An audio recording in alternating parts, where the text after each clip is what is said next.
കഴിഞ്ഞ ദിവസം ബ്രസീൽ അവരുടെ ആദ്യ ജയം സ്വന്തമാക്കിയിരുന്നു. പക്ഷേ ആ ജയത്തിന്റെ ആഹ്ലാദങ്ങൾക്കിടയിലും അവർക്ക് വലിയ തിരിച്ചടിയായി മാറുകയായിരുന്നു.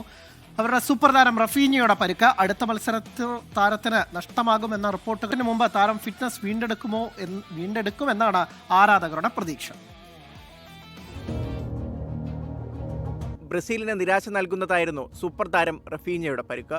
മത്സരത്തിന്റെ 40-ാം മിനിറ്റിൽ കടുത്ത വേദനയെ തുടർന്ന് താരം കളം വിട്ടു. തുടർന്ന് നടത്തിയ വിശദമായ സ്കാനിങ്ങിലാണ് വലത് തുടയിലെ പേശിക്ക് പരുക്കേറ്റതായി ബ്രസീലിയൻ ഫുട്ബോൾ കോൺഫെഡറേഷൻ സ്ഥിരീകരിച്ചത്. താരം ലോകകപ്പിൽ നിന്ന് പൂർണ്ണമായി പുറത്തായിട്ടില്ലെന്നത് ആരാധകർക്ക് ആശ്വാസമാണ്. ജൂൺ 24-ന് സ്കോട്ട്ലൻഡിനെതിരെ നടക്കാനിരിക്കുന്ന അവസാന ഗ്രൂപ്പ് മത്സരം താരത്തിന് തീർച്ചയായും നഷ്ടമാകും. 2 ആഴ്ചയെങ്കിലും പുറത്തിരിക്കേണ്ടി വരും. അതായത് ബ്രസീൽ പ്രീ ക്വാർട്ടറിലെത്തിയാൽ മാത്രമേ റഫീഞ്ഞയുടെ സേവനം ലഭിക്കുകയുള്ളൂ. ദേശീയ ടീമിന്റെ മെഡിക്കൽ സംഘത്തിന് നേരിട്ടുള്ള മേൽനോട്ടത്തിൽ റഫീഞ്ഞയ്ക്ക് പ്രത്യേക ചികിത്സാ പ്രോട്ടോകോൾ ആരംഭിച്ചിട്ടുണ്ട്. കഴിഞ്ഞ സീസണിൽ ബാഴ്സലോണയ്ക്കായി മികച്ച ഫോമിലായിരുന്നെങ്കിലും പരിക്കുകൾ റഫീഞ്ഞയെ നിരന്തരം വേട്ടയാടിയിരുന്നു. ഹാംസ്ട്രിങ് ഇഞ്ചുറി തന്നെയായിരുന്നു അന്നും വില്ലൻ.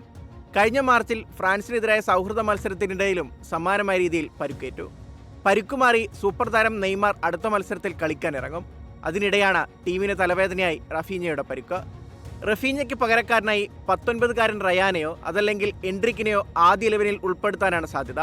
ഹെയ്ത്തിക്കെതിരായ മത്സരത്തിൽ പകരമിറങ്ങി ആദ്യ മത്സരത്തിൽ മൊറോക്കോയുടെ സമനില വഴങ്ങിയ ബ്രസീൽ നിലവിൽ 4 പോയിന്റോടെ ഗ്രൂപ്പ് സിയിൽ 1-ാം സ്ഥാനത്താണ്.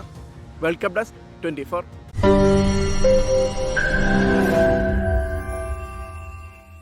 ലോകത്തെവിടെയായാലും ഏത് സമയത്തും 24 വാർത്തകളും ഓഗ്മെന്റഡ് റിയാലിറ്റി പാക്കേജുകളും എക്സ്പ്ലെയിനറുകളും വിശദമായി കാണാൻ ഞങ്ങളുടെ യൂട്യൂബ് ചാനൽ നിങ്ങൾക്ക് സബ്സ്ക്രൈബ് ചെയ്യാം.